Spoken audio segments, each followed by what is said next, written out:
All right, welcome back to the deep dive. Today we're going really, really small. We're talking about surface filtration, but specifically membrane filtration. Oh yeah, this is an area where size truly matters. From what I've been reading, these filters are basically like super precise sieves, but for liquids. You can separate particles based on, well, how big they are. That's it. Size exclusion. It's the core principle here. Imagine a set of screens with different sized holes. You pour a mix of stuff through, and what gets through depends on the screen size.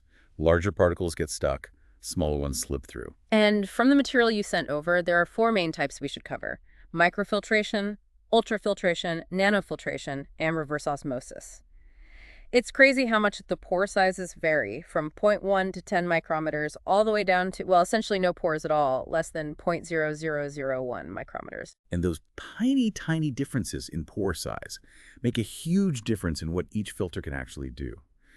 That's what we'll be diving into today, trying to understand those distinctions and what that means in practical terms.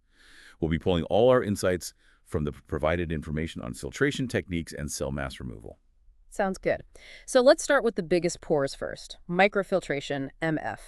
Our sources say the pore sizes here are from zero point 0.1 to 10 micrometers. So what kind of particles are we filtering out at this level? Well, with MF, we're talking about filtering out bacteria, yeast, fungal cells, any kind of larger particulate matter, even things like cell debris. If you're trying to harvest cells from a culture or just clarify a solution by removing the larger stuff floating around, microfiltration is usually your go-to. So it's like clearing out the big chunks first.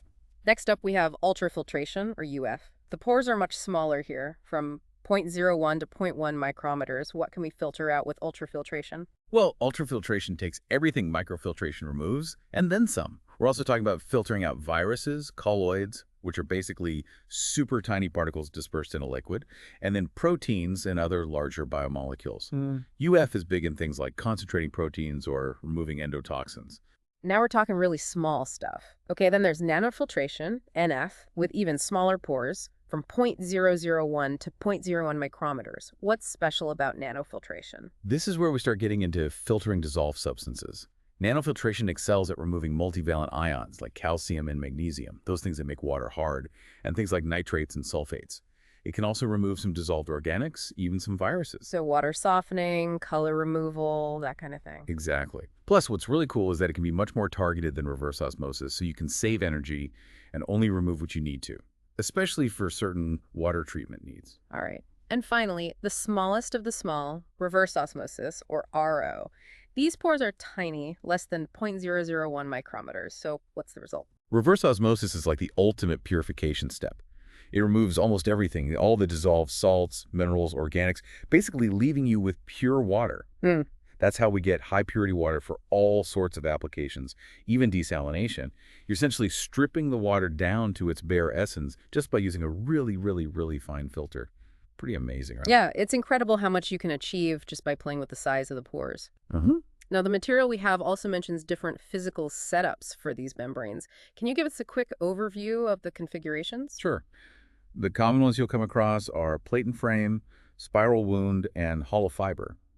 Hollow fiber and the related cassette formats are widely used in bioprocessing, particularly because they pack a lot of surface area into a small space, which is essential when you're scaling up these filtration processes. So more surface area means more efficient processing. Got it. And then there's the way the liquid flows through these systems, right? We see references to dead-end filtration and cross-flow filtration. You got it. Dead-end filtration is the simpler of the two, where you're forcing all the liquid directly through the membrane. The downside is it's prone to clogging, so it's best for smaller volumes or liquids that don't have a lot of particles to begin with. Think like your everyday water filter pitcher. Makes sense. Then you have cross-flow filtration, also called tangential flow filtration or TFF. This one's a bit more intricate. The liquid flows across the membrane surface, and some of it passes through as permeates, which is the filtered part. The rest, the retentate, which is the stuff that doesn't go through the membrane that gets recirculated. This constant flow across the membrane helps prevent clogging, which makes it great for larger volumes and more concentrated solutions. That sounds a lot more sustainable for those large-scale applications. Now, given that there's some overlap in what each of these filter types can handle, what are the practical considerations for choosing one over another? That's the key question. While there is overlap, the decision really hinges on what you need to remove and how much of it you're dealing with, plus things like energy consumption and how likely the membrane is to clog. So for instance, if you only need to get rid of bacteria, microfiltration is usually a more energy-efficient choice than going all the way to reverse osmosis. So it's about finding the right tool for the job. Hmm. All right, so to recap what we've learned today about membrane filtration, we've got four main types: microfiltration, ultrafiltration, nanofiltration, and reverse osmosis, each defined by its pore size and what it can filter out. We also talked about the different physical setups and the two main ways to run them: dead end and crossflow. And if we zoom out a bit, it's important to remember that this seemingly simple idea of separating things by size is actually crucial for a ton of different industries. We're talking about making sure our drinking water is safe, producing life-saving medicines, and so much more. This has been a fascinating deep dive, and I hope you've enjoyed it as much as I have. Now, for all our listeners, here's something to think about. We've discussed the different pore sizes and how they're used, but what other applications could there be for these filtration technologies? What other unexpected separations might be possible at this tiny microscopic level? That's something to ponder, and we thank you for joining us on the deep dive.